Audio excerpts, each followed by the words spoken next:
Hello, beautiful people. Today I'm going to talk about identity. I definitely had an identity crisis. So before I left high school, I let people dictate who I was and what I could do. For example, when I was in preschool, I used to sing in class. And I would be told to shut up. Then I would start whistling and people would tell me to shut up. Then I would start humming and people would tell me to shut up. So I went from this very bubbly, extravagant, exuberant sort of personality in the classroom until bit by bit, especially people in class and in other places, broke down my confidence so much about me being allowed to be me. And yes, I understand that singing in class is disruptive, but it was the way that they approached it. And whenever I sang like outside of class, I was looked at a certain way, like the side eye of disapproval and annoyance, or people would actually just tell me to shut up. And the longer it went on, the worse it became. So I was this quiet little,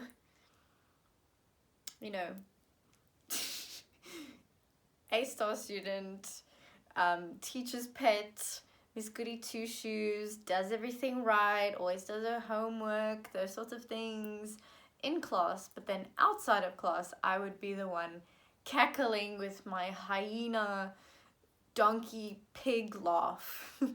And I think because people saw me one way in class, when they saw me the other way outside of class, they were quite perplexed and wondering, like, what on earth is she doing? I really did get those looks very, very often, especially when I was hanging out with my friends, because my friends were so flippin' funny. Like, I loved them so much, and they seriously cracked me up. But I was never accepted for who I was. Then later on, I was told, you're too loud, you're too sensitive, you're too emotional,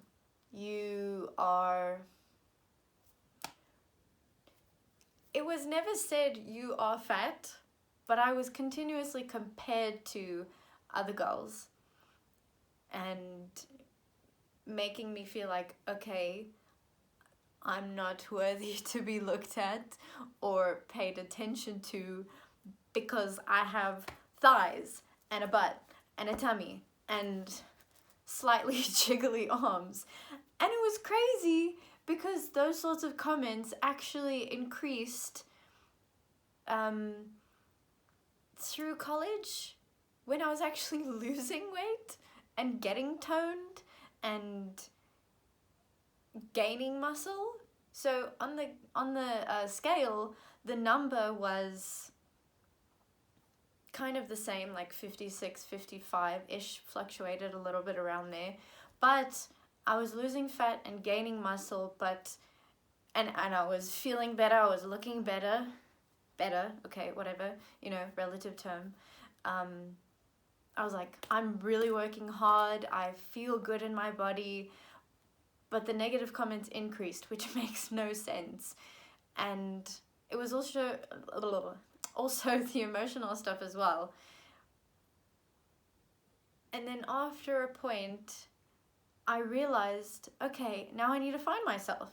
But a lot of people, they know themselves, and then something happens, they lose themselves, but then afterwards, they need to find themselves again. But it's easier for them because they knew where they were. So they know kind of how to get back, because they kind of have like a pattern or something to remind themselves or to work towards. I had nothing. I really didn't know who I was, what I wanted, what I liked. My way of dressing changed because it was criticized and looked down upon. So I changed wearing things like frilly, flowery dresses, nice little dainty flats or heels, and started trading them for jeans and t-shirts and sneakers because that is what was desirable. Even though I didn't want that, I felt so uncomfortable in those sorts of things. If you like jeans and a t-shirt, no hate at all. Now, I love wearing my jeans. They fit incredibly well. They're from H&M. But that's not the point. I felt so uncomfortable trying to fit into this tiny little mold that people wanted me to be in. And I had to scrunch myself, in the process then losing myself. So then having to find myself again, the only way I got there was through God's word. He says, I am a child of God.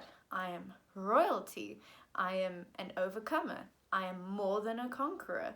I am, you know, a leader.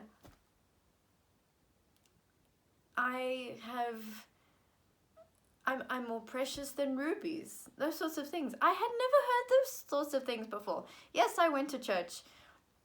Yes, I was raised in a Christian home. Yes, I went to kids' Bible study. But I never learned those things. And even if I did, I didn't remember any of it because I let the world dictate to me who I was, even though God created me to be perfect already. Yes, I'm a sinner, but we are all sinners. We are born sinners. That is our nature that we come with out of the womb. But we are perfect. Our personalities. God made us. He decided this much sense of humor or this much, I don't know, EQ, or I don't know, like he put us together so perfectly. He made you look the way you look because it's beautiful.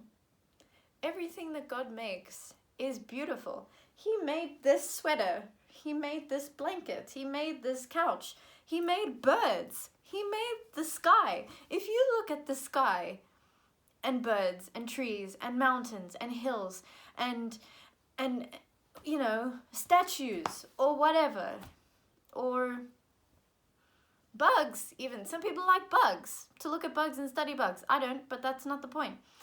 If those things are beautiful, why do you look at yourself and think that you are not beautiful or not worthy or less than?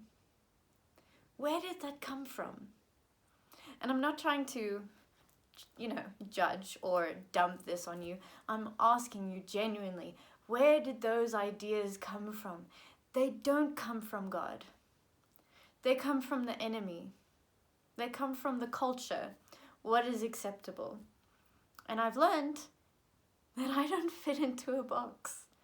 I don't fit into a little compartment. I don't make sense to people, and I like it. I love it. It's confusing to some people. I think it's hilarious.